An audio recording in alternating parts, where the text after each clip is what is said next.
Num julgamento determinado, o advogado de defesa disse o seguinte: o réu, que aqui está sendo julgado por homicídio, sempre foi, senhores jurados, um ótimo pai de família e chegou a diretor da associação de moradores de seu bairro.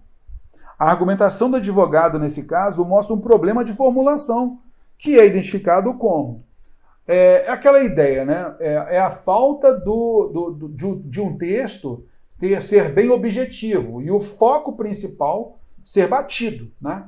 Então, essa também é uma questão que trabalha não o que é argumentado, mas como é estruturada a argumentação, beleza? E aqui ele coloca, ó, houve um problema de formulação. Aí você se imagina, né? Numa situação com o advogado fazendo a defesa de um réu, né? E fala lá, ó, o réu que aqui está sendo julgado por homicídio sempre foi, senhores jurados, um ótimo pai de família. Ele foi um ótimo pai de família.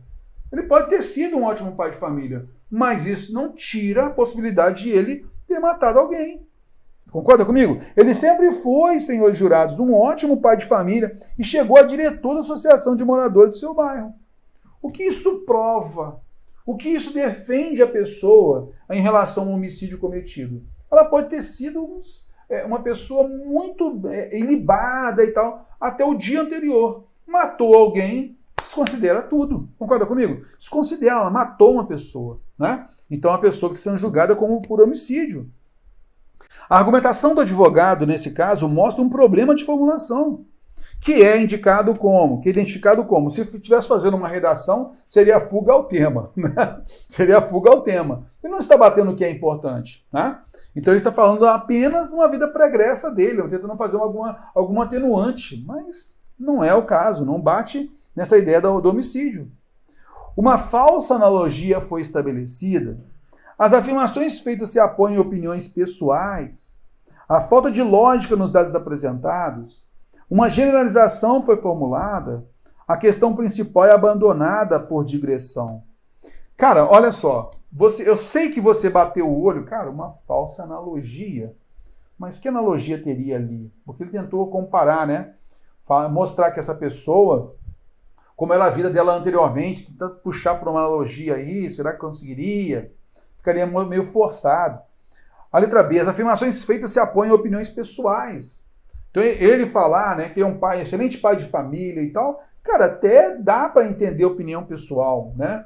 Que o advogado, ao defender, falando que é uma pessoa muito boa, que fazia isso, que era um pai de família exemplar e tal, pode ter uma opinião dele, né? Colocada assim. Há uma falta de lógica nos dados apresentados? Há uma incoerência, né? Há uma falta de lógica. Por quê? O que isso tem a ver com o homicídio? Tem a ver, né? Então, olha só, realmente, há uma falta de lógica ali mesmo em relação ao que ele falou, né? Em relação ao homicídio. Tem a ver, cara? Pô, até tem a ver, Terror. Há uma generalização foi formulada. Generalização, aí a gente já estaria fugindo muito, né? Agora, olha só a alternativa E. Você bate o olho na alternativa E. A questão principal é abandonada por digressão. Quando a pessoa percebe que não tem saída, ela tenta puxar os atenuantes. É isso. Então ela foge da questão principal, ela é uma fuga ao tema, beleza?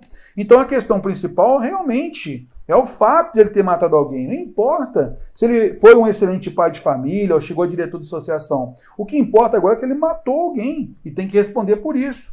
Então essa questão principal, ela foi abandonada por digressão. E aí só para a gente lembrar argumentativamente, né? Digressão é o ato ou efeito de se afastar. É o desvio momentâneo do assunto sobre o qual se fala ou escreve. Por quê? Muitas vezes por não ter razões para aquilo. Por justamente não ter argumento para defender. Então há essa digressão, esse afastamento do ponto principal. Beleza? Então esse daqui ficou muito clara para a gente, né? Em relação a esse texto. Por isso, a questão 10 é a alternativa E.